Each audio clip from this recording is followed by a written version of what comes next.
I guess Nitty asked you a question about AI and stuff. I just wanted to know, does that really not really, but how much does it affect your job? Like, because I know we have people talk about things like Chat GPT and all these things. So how does AI really affect the digital forensics investigation and reconstruction and data in general? Sure. So it does a lot, right? It becoming more and more prominent too. Right. So for example, um, you know, uh, I talked about facial recognition in terms of surveillance earlier, but even face recognition in terms of going through data, right? And so, say I have 10,000 pictures on a phone, and I'm really just looking for pictures of this individual, right? Hmm. And there's a lot of programs now who then be able to go through those pictures really quickly and pull out the ones that have that picture of that person, at least what they believe to be, right? And of course, Right. none of these things are perfect. We also see it being used in terms of images, trying to identify uh, drugs and weapons, right? Guns in particular, right? And also combing through uh, basically a lot of coming through a large amount of data, which there's a crossover between digital forensics in this regard and what we call e-discovery, right?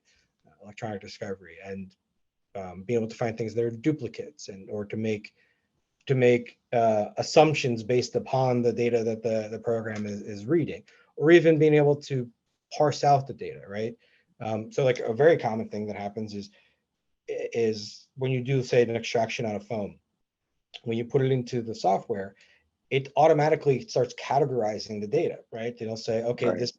this is from WhatsApp, this is from iMessage, this is photos, these are contacts, right? And it can't do it for everything, and there's definitely unparsed data that sometimes you have to go through, but it is learning how to do that, right? And it gets Hmm. better all the time, and things change, and it picks up on it and gets better, right? And then it can make assumptions based on that.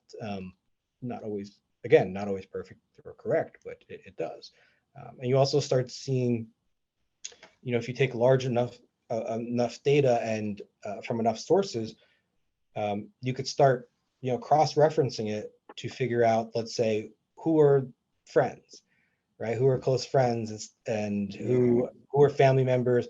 Another popular one is essentially who's the supplier, who's the higher up on the chain, right? Because if you see like two people who, let's say, are already convicted of drug sales, right? Large drug transportation, and they talk they all talk to one guy, right? They never talk to each other, and then all the people that talk to them, who are lower level people who are being arrested, right? Never talk to that higher guy. You've probably figured out somebody who's higher up on the food chain, right? And you can start doing that by figuring out all the communications and how frequently and what at what times of day and night, and all this starts to play into this, right? Hmm. um, and again, it's not always perfect.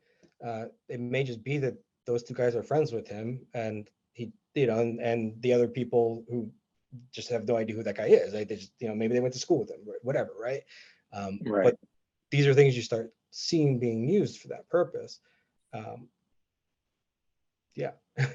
That's a pretty big jump to make, I guess. Are you like, I guess, are we letting AI make that jump, or is it more of like you let AI collect the data and then you sift through maybe the data? Like in that case with the hierarchy, would you just let the AI make that assumption, or is that something it makes the assumption and then you go through it to see the validity of it?